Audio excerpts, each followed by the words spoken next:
Hello guys, this is Kumar Diwakar. Welcome back to my YouTube channel. कैसे हैं आप लोग? उम्मीद करता हूं कि बहुत ही अच्छे होंगे। और आने वाला है कल, यानी कि 26 जनवरी, मतलब आपका गणतंत्र दिवस।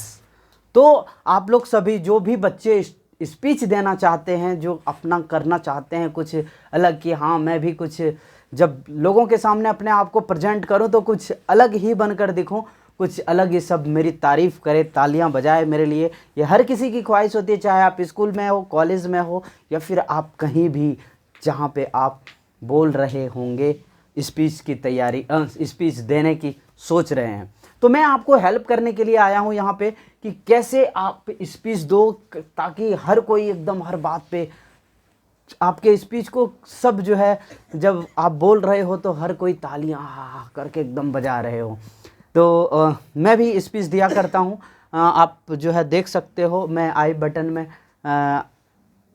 आपको मिल जाएगा मेरा स्पीच का वीडियोस मैं डाल दूंगा इसमें, या फिर डिस्क्रिप्शन में डाल दूंगा। चलते हैं, मैं सबसे पहला बताता हूँ कि कोई भी चीज़ हो उसे आप लिख कर पहले लिख लो कि क्या क्या चीज़ें आपको बोलना है, वो सारी चीज़ें आपको लिखनी है।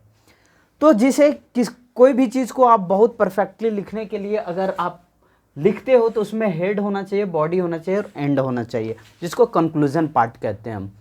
तो हेड होना चाहिए, मतलब ओपनिंग, ओपनिंग की कैसे आप जाओ और स्पीच को कैसे आप ओपन करो, ताकि जगह हर कोई जो है, ये सिर्फ यहीं तक की बात नहीं कि 26 जनवरी में ही नहीं, बल्कि कोई भी स्पीच दो तो वहाँ ये सारी चीज़ें लागू कर सकते हो आप। तो क्या है कि कोई भी चीज़ जब ओपन करो तो एक यूनिकनेस के साथ ओपन करो, कि हर कोई तो ऐसे बोलता है आदरणीय, जो भी चीज़ें हैं, रिस्पेक्टेड सर, मैम। तो मैं आपको बता रहा हूँ कि फॉर्मल स्पीच नहीं देना है अगर आप किसी भी चीज़ से बाधित नहीं हो तो। अगर नहीं कि ये ही बोला जा रहा है कि नहीं फॉर्मल ही देना है एनी हाउ, तब तो अलग बातें होती है। लेकिन उसमें भी अगर आप हिंदी में दे रहे हो तब तो चाहे कितनों भी फॉर्मल हो, उसको जो है मनोरंजक बनाया जा सकता है। तो क्या है कि ओपनिंग जो है आपको करना है किसी एक पोएट्री के साथ या किसी कोटेशन के साथ, जहाँ की लगे कुछ हटके, कि अगर जैसे कि 26 जनवरी, तो 26 जनवरी पे क्या आप कर सकते हो उस तरीके का कुछ ओपनिंग की। अब भी जिसका खून ना खोला वो खून नहीं पानी है, अब भी जिसका खून ना खोला वो खून नहीं पानी है, जो अपने देश के खातिर ना मरे बेकार वह जवानी है। इस तरीके का करके उसके बाद जो है आप रिस्पेक्टेड या आदरणीय जो भी चीज़ें आप कर सकते हो, बोल सकते हो, उस चीज़ को लगाना है। फिर अपनी बातें आते हैं, उसके बाद बॉडी पार्ट में चलते हैं। बॉडी में देखिए क्या है कि आपको कुछ तो चीज़ें आपको हिस्ट्री की डालनी पड़ेंगी, ठीक है, लेकिन मैं यही कहूँगा कि डेट वगैरह वगैरह बस थोड़ा सा सिर्फ हिस्ट्री को टच करके जाना है, क्योंकि जैसे ही आप हिस्ट्री में ज़्यादा घुसना चाहोगे लोग बोर होने लग जाते हैं, क्योंकि लोगों के पास पेशेंस नहीं है भाई। लोग सुनने के लिए वो क्या बकवास कर रहा है यार, अच्छे अच्छे स्पीकर को भी मतलब लोग ऐसे बोलते हैं। तो क्या करना है, थोड़ा सा हिस्ट्री के पार्ट को टच करना है कि कब हुआ था, कैसे हुआ था, क्या हुआ था, ठीक है। लोगों को ये सुनने से मतलब नहीं है कि कैसे कैसे एक एक चीज़ें, क्योंकि हिस्ट्री उसको जानने की ज़रूरत मतलब पसंद नहीं है यार। तो इसलिए क्या करना है आपको कि हिस्ट्री की कुछ चीज़ें, कि ये कब हुआ, कि हाँ 1950 ईस्वी में हुआ, 26 जनवरी को हमारा संविधान लागू हुआ था, इसलिए हम इसको मनाते हैं। और जो है 26 नवंबर 1949 ईस्वी को संविधान बनकर तैयार हो गया था। तो इसके वजह से बस इतना सा टच करना। उसके बाद आप चले आओ प्रेजेंट सिनेरियो के ऊपर, कि प्रेजेंट में क्या हो रहा है, ये कानून व्यवस्था बनी, उसके कानून का क्या उल्लंघन चीज़ें हो रही है या क्या अच्छाई हो रही है। कुछ चीज़ें को आप देश के बारे में कुछ तारीफ़ कर दो कि हाँ हमारे देश जो है अच्छी चीज़ें, अच्छाइयों को बताओ। देखो मैं एक बात बताना चाहूँगा कि आप यहाँ पे इक्वली बुराई को भी बता सकते हो। बुराई मतलब ये नहीं कि पूरा गाली गलौज कर दो, कहने का मतलब है कि आप उस वक्त कुछ कमियां बता सकते हो, लेकिन इसको सैंडविच अप्रोच में रखना यार, कि पहले अच्छाई, फिर जो है कुछ कमियां, फिर जो है लास्ट में आप उसको अच्छाई से कंक्लूड कर दो, ताकि जो है लोगों को ये ना लगे कि यार भारत में जो है आज गणतंत्र दिवस है, इस पे स्पीच दे रहा है और उसमें भी जो है इसकी कमियां ही बता रहा है। नहीं, तो उसको सैंडविच अप्रोच में रखना है कि आप जो है अच्छाई को पहले उनकी तारीफ़ कर दो, जो जो अच्छाइयाँ हैं, देखो भाई, हर जगह कहीं ना कहीं बुराइयां होती है, ये आपके ऊपर डिपेंड करता है कि आप किस तरीके का उसको डिलीवर करना चाहते हो। लेकिन बीच में भी अगर जहाँ पे आप देखो तो कोई पोइट्री का पार्ट उठाकर रख सकते हो। जैसे कि अगर मैं बोल रहा हूँ कि इसमें जिस सेना के बारे में अगर मैं बोल रहा होता हूँगा, ठीक है, कि सेना को अगर जोड़ दिए तो उस वक्त थोड़ी सी ये बातें कही जा सकती है कि बर्फ के उन पर्वतों पे, बर्फ के उन पर्वतों पे बर्फ की चादर ओढ़कर, बर्फ के उन पर्वतों पे बर्फ की चादर ओढ़कर, ठंड भरी उन रातों में न जाने कैसे सोते होंगे, न जाने कैसे सोते होंगे। अरे उनके जब घर से निकलते होंगे वो, तो उनके भी बच्चे रोते होंगे, उनके भी बच्चे रोते होंगे। तो इस तरह की चीज़ें, ताकि ये देखिए क्या होता है कि आप जैसे मोनोटोनस हो जाते हो, आप सीधा चलते चले जाते हो ना, तो क्या होता है कि आप लोग जो है बोर होने लग जाते हैं। तो इस तरीके से जो है आपको लिखना है कि पहले हेड ओपनिंग जो है आपने किसी कोटेशन से किया, फिर जो है कुछ फॉर्मल चीज़ें जो आपको सैल्यूटेशन वगैरह, जो नमस्कार वगैरह करते हैं, फिर सबको हार्दिक शुभकामनाएं देनी है, फिर क्यों देनी है ये बॉडी पार्ट में आना है, और उसके बाद जो है कंक्लूजन में कि हम कैसे फ्यूचर की तरफ कैसे बढ़ सकते हैं। कमियां तो आपने गिना दिया, लेकिन उस पर हम कैसे काम करके आगे बढ़ सकते हैं, यूथ को कैसे आप मोटिवेट कर सकते हो, इसके लिए क्या क्या चीज़ें हैं, इस चीज़ को लिखनी है। तो ये रहा आपका लिखने वाला पार्ट। क्या हो गया, इसको हमने लिख लिया।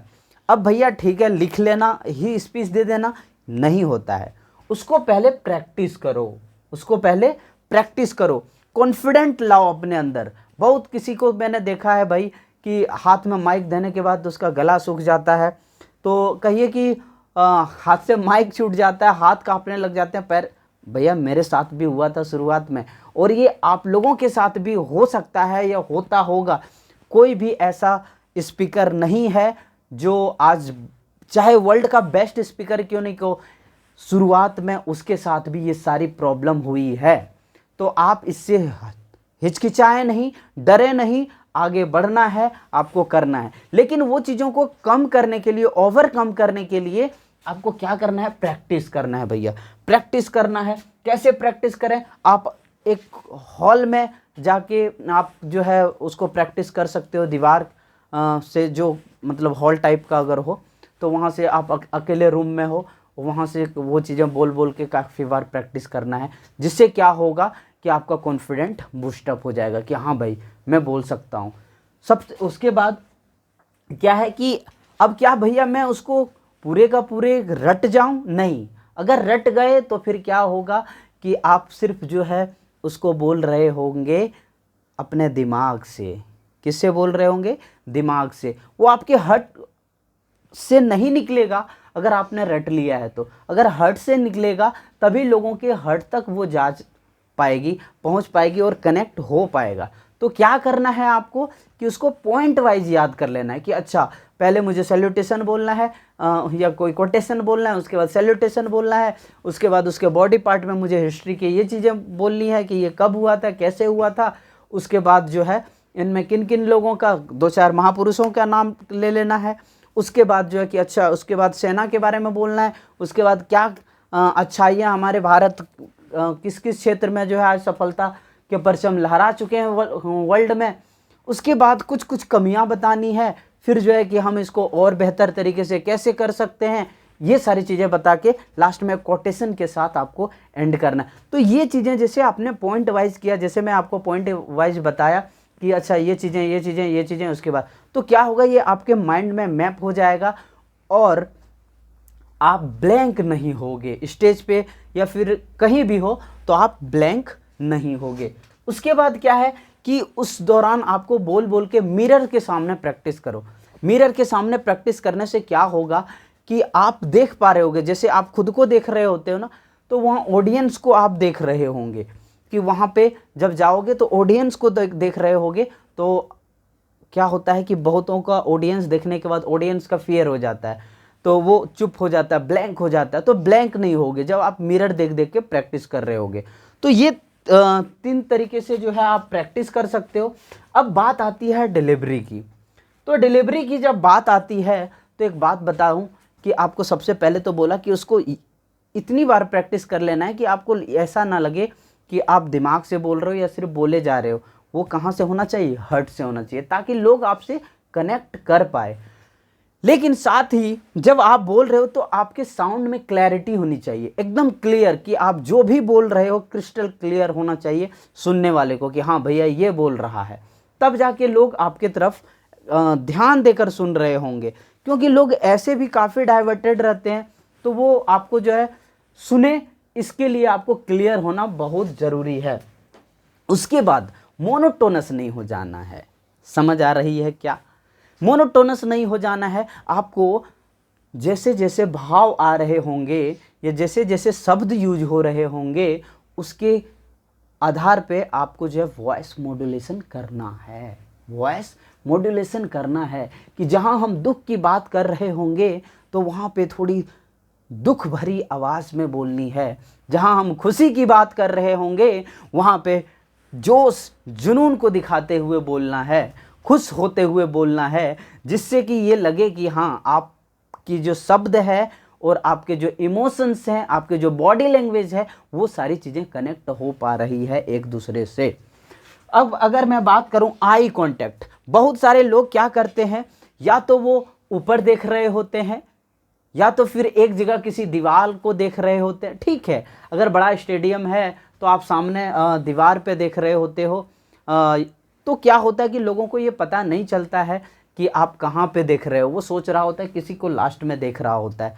ठीक है, ये चीज़ें कर सकते हो, लेकिन ये बेस्ट होगा कि आप जो है आई कांटेक्ट बनाते हुए बात करो कि ठीक है, जब पहली बार बोल रहे हो इधर बात कर रहे हो, फिर जब बोलते वक्त दूसरी बार इधर देख रहे हो, सेंटर में देख रहे हो। तो इससे क्या होता है, लोग आपसे कनेक्ट हो पाते हैं और फिर आपके एक एक शब्दों के साथ वो जुड़ पाते हैं, समझ पाते हैं उसको। अगर आप ये चीज़ें कर पाओ तो ये बहुत अच्छी चीज़ है। आप आई कांटेक्ट से लोगों को इम्प्रेस कर सकते हो, आप कॉन्फिडेंट भी दिखते हो। और फिर क्या होता है, बॉडी लैंग्वेज। कई बार जब आप हाँ बोल रहे होते हो तो आपका शरीर भी हाँ बोल रहा होता है, ना बोल रहे होते हो तो आपका शरीर भी ना बोल रहा होता है। तो उसी प्रकार से जब आप कोई चीज़ें डिलीवर कर रहे हो तो उसके साथ आपका बॉडी लैंग्वेज भी मैच करना चाहिए, तब जाके लोग इससे डायरेक्टली कनेक्ट हो पाएंगे और तब जाके आपका स्पीच काफ़ी इफ़ेक्टिव रहेगा। लोग जो है जब आप कहोगे तो फिर जो है तालियां बजेगी हाँ करके। तो ये थी स्पीच लिखने और डिलीवर करने का टिप्स। मैं उम्मीद करता हूँ कि बहुत सारी चीज़ें सीखने को मिली होगी। और बस आज जो भी आपके फ्रेंड है सबको यार इस चीज़ को शेयर करना है, इसलिए क्योंकि आपके सारे फ्रेंड भी सीख सके, कुछ बेहतर कर सके। ये नहीं कि ठीक है भैया मैं खुद सीख लिया ना, मुझे दूसरे को क्या करना है। और अगर आप नए हो इस चैनल पे तो जल्द से सब्सक्राइब करें, क्योंकि ऐसे बहुत सारे वीडियोज़ लेकर आऊँगा मैं। और मिलते हैं अगले वीडियो में, तब तक के लिए हंसते रहिए, मुस्कुराते रहिए। जय हिंद, जय भारत।